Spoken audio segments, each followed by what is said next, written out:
உடனுக்குடன் நேரலையில் ஈரோடு சுற்றுவட்டார பகுதிகளில் பலத்த காற்றுடன் கனமழை பெய்ததால் மக்கள் அவதியடைந்திருக்கின்றனர். சூறாவளி காற்று அந்த பகுதியில் கோர தாண்டவமாடிய நிலையில் அந்த பகுதியில் இருக்கக்கூடிய குடிசை வீடுகள் அனைத்தும் இடிந்து தரைமட்டமாகி இருக்கின்றன. 30 ஆண்டு பழமையான ஆலமரம் ஒன்றும் இந்த சூறாவளி காற்றில் வேரோடு சாய்ந்திருக்கிறது. அண்மை தகவலாக நாம் பார்த்து வருகிறோம். ஈரோடு கோபிச்செட்டிப்பாளையம் பகுதியில் பலத்த காற்றுடன் கனமழை கொட்டி தீர்த்த நிலையில் 15க்கும் மேற்பட்ட குடிசை வீடுகள் காற்றில் அடித்துச் செல்லப்பட்டிருக்கின்றன. பழமையான ஆலமரம் ஒன்றும் வேரோடு சாய்ந்து முறிந்து விழுந்திருக்கிறது. மின்சாரமும் துண்டிக்கப்பட்டிருக்கிறது. மக்கள் கடும் அவதியடைந்து வருகின்றனர். இது குறித்தான கூடுதல் தகவல்களோடு ஈரோடிலிருந்து எமது செய்தியாளர் கோவிந்தராஜ் இணைப்பில் இருக்கிறார்.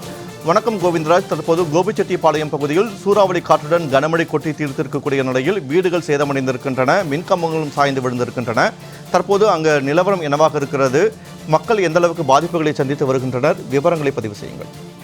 வினோத், கோபிச்செட்டிப்பாளையம் அதாவது நேற்று இரவு பல்வேறு பகுதியில் கனமழை பெய்ததால் அப்பகுதியில் பார்த்தோம்னா 15க்கும் மேற்பட்ட வீடுகள் சேதமாகிருக்குது. அதே போல பார்த்தோம்னா சாலைகளில் அந்த மரங்களும் வேரோடு சாய்ந்திருக்கிறது. அதாவது பார்த்தோம்னா ஈரோடு மாவட்டம் கோபிச்செட்டிப்பாளையம் சுற்று வட்டார பகுதியில் நம்மியூர், குருமாத்தூர், சூரியம்பாளையம், எல்லம்பூண்டி உள்ளிட்ட பல்வேறு பகுதியில் நேற்று இரவு சூறாவளி காற்றுடன் கனமழை பெய்தது.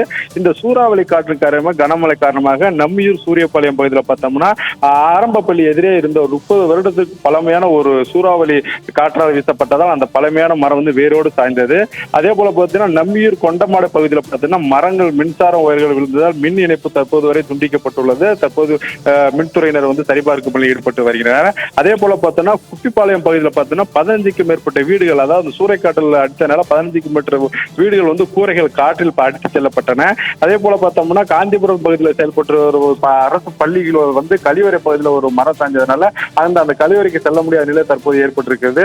இதே போல தொடர்ந்து நேற்று இரவு பல்வேறு பகுதியில் கோபிச்செட்டிப்பாளையம் பகுதியில் சூறாவளி காற்றுடன் பெய்த மழையால் ஒரு 15க்கும் மேற்பட்ட குடிசைகள் சேதமாகிருக்கிறது. அதோட சாலைகள் மரங்கள் சாய்ந்துள்ளன. தற்போது அப்புறப்படுத்தும் பணியில் தீவிரப்பட்டுள்ளனர். வினோத்,